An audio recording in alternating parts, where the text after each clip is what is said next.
Assalamualaikum warahmatullahi wabarakatuh. Perkenalkan, nama saya Ansar Wahyudi. Di sini saya akan menjelaskan tentang bisnis internasional. Bisnis internasional merupakan kegiatan bisnis yang dilakukan antar negara yang satu dengan yang lainnya. Hakikat bisnis internasional. Bisnis internasional merupakan kegiatan bisnis yang dilakukan melewati batas-batas suatu negara. Transaksi bisnis seperti ini merupakan transaksi bisnis internasional. Adapun transaksi bisnis yang dilakukan oleh satu negara dengan negara lain yang sering disebut sebagai bisnis internasional. Di lain pihak, transaksi bisnis itu dilakukan oleh suatu perusahaan dalam suatu negara dengan perusahaan lain atau individu di negara lain tersebut.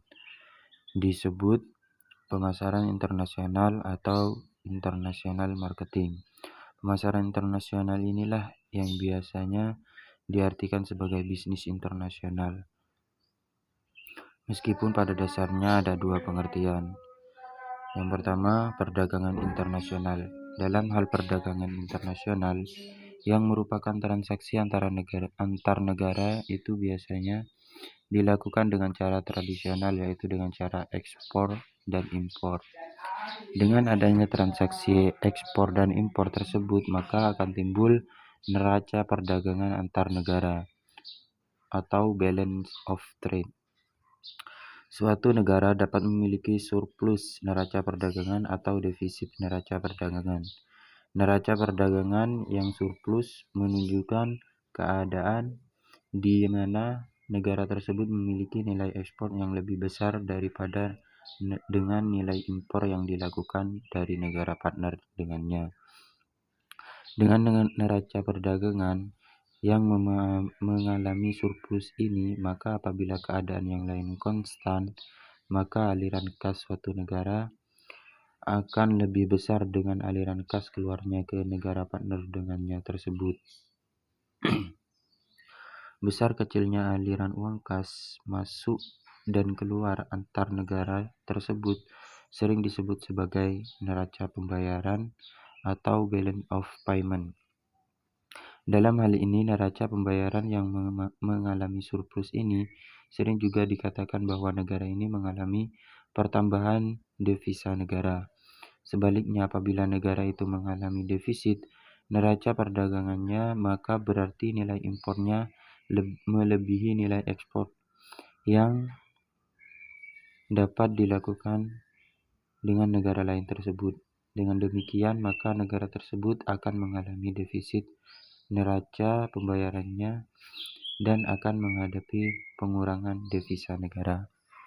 Yang kedua yaitu pemasaran internasional atau international marketing. Pemasaran internasional yang sering disebut sebagai bisnis internasional merupakan keadaan di mana suatu perusahaan dapat terlibat dalam suatu transaksi bisnis dengan negara lain, perusahaan lain ataupun masyarakat umum di luar negeri. Transaksi bisnis internasional ini pada umumnya merupakan upaya untuk memasarkan hasil produksi di luar negeri. Dalam hal semacam ini, maka perusahaan tersebut akan terbatas dari hambatan perdagangan dan tarif bea masuk karena tidak ada transaksi ekspor-impor. Dengan masuknya langsung dan melaksanakan kegiatan produksi dan pemasaran di negeri asing, maka tidak terjadi kegiatan ekspor-impor. Produk yang dipasarkan itu tidak saja berupa barang, akan tetapi dapat pula berupa jasa. Transaksi bisnis internasional semacam ini dapat ditempuh dengan berbagai cara, antara lain licensing, franchising, management contracting, marketing in home country by host country, joint venturing, multinational corporation. Semua bentuk transaksi internasional tersebut akan memerlukan transaksi pembayaran yang sering disebut sebagai fee. Dalam hal ini, negara atau home country harus membayar, sedangkan pengirim atau host country akan memperoleh pembayaran fee tersebut.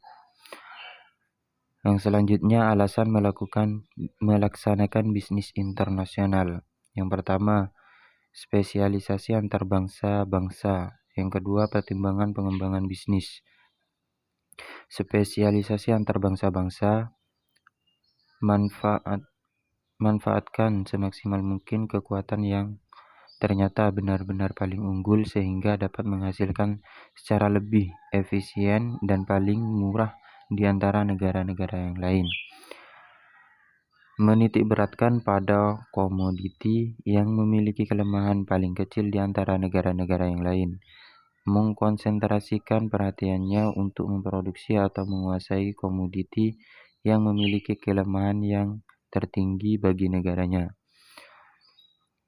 Keunggulan absolut.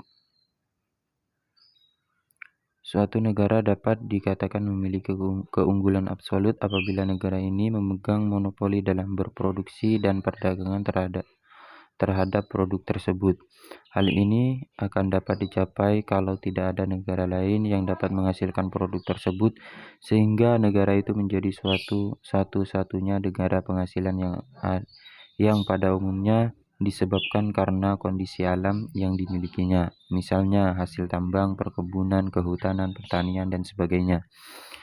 Di samping kondisi alam, keunggulan absolut dapat pula diperoleh dari suatu negara yang mampu untuk memproduksi suatu komoditi yang paling murah di antara negara-negara lainnya.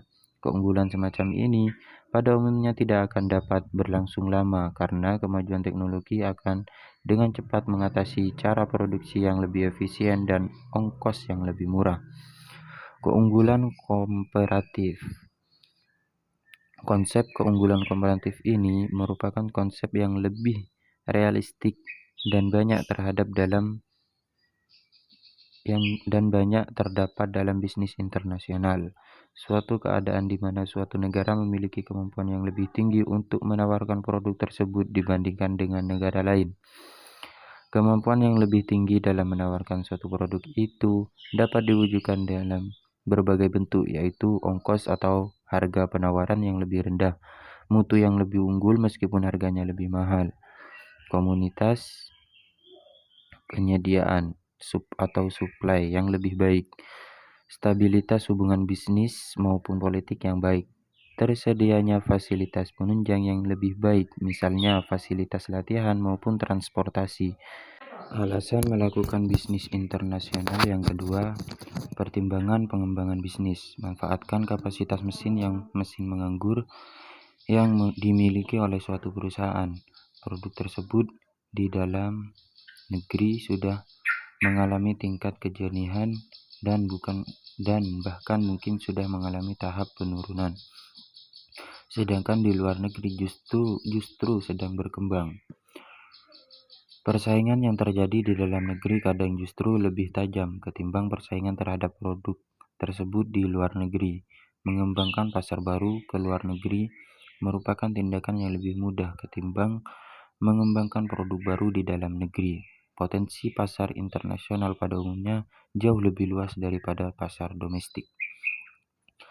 Yang selanjutnya, tahap-tahap dalam memasuki bisnis internasional. Yang pertama, ekspor insidentil.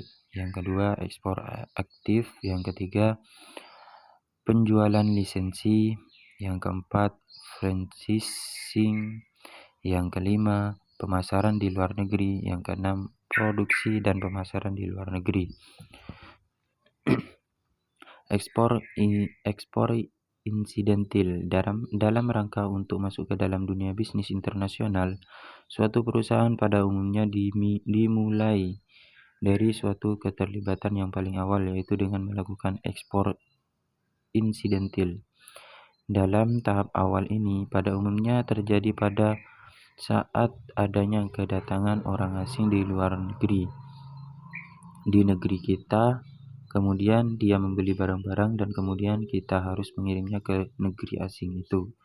Ekspor aktif. Tahap terdahulu itu kemudian dapat berkembang terus dan kemudian terjalinlah hubungan bisnis yang rutin dan kontinu, dan bahkan transaksi tersebut makin lama akan semakin aktif keaktifan hubungan transaksi bisnis tersebut ditandai pada umumnya dengan semakin berkembangnya jumlah maupun jenis komoditi perdagangan internasional tersebut. Dalam tahap aktif ini, perusahaan negeri sendiri mulai aktif untuk melaksanakan manajemen atas transaksi itu. Tidak seperti tahap awal di mana bank usaha hanya bertindak pasif. Oleh karena itu, dalam tahap ini sering pula disebut sebagai tahap ekspor aktif. Sedangkan tahap pertama disebut tahap pembelian atau purchasing, penjualan lisensi. Dalam tahap ini, negara perdagangan menjual lisensi atau merek dari produk kepada negara penerima. Dalam tahap yang dijual adalah hanya merek atau lisensi saja, sehingga negara penerima dapat melakukan manajemen yang cukup luas terhadap pemasaran maupun proses produksinya tersebut, bahkan bahan baku serta peralatannya. Untuk keperluan pemakaian lisensi tersebut, maka perusahaan dan negara penerima harus membayar fee atas lisensi itu kepada perusahaan asing tersebut. Franchising. Tahap berikutnya merupakan tahap yang lebih aktif lagi, yaitu perusahaan di suatu negara menjual tidak hanya lisensi atau merek dagangnya saja, akan tetapi lengkap dengan segala atributnya, termasuk peralatan, proses produksi, resep-resep campuran, proses produksinya, pengendalian mutunya, pengawasan mutu, bahan baku maupun barang jadinya, serta bentuk pelayanannya. Cara ini sering dikenal sebagai bentuk franchising. Dalam hal bentuk franchise ini, maka perusahaan yang menerima disebut sebagai franchise, sedangkan perusahaan pemberi disebut sebagai franchisor. Bentuk ini pada umumnya berhasil bagi jenis usaha tertentu, misalnya makanan, restoran, supermarket, fitness care, dan sebagainya.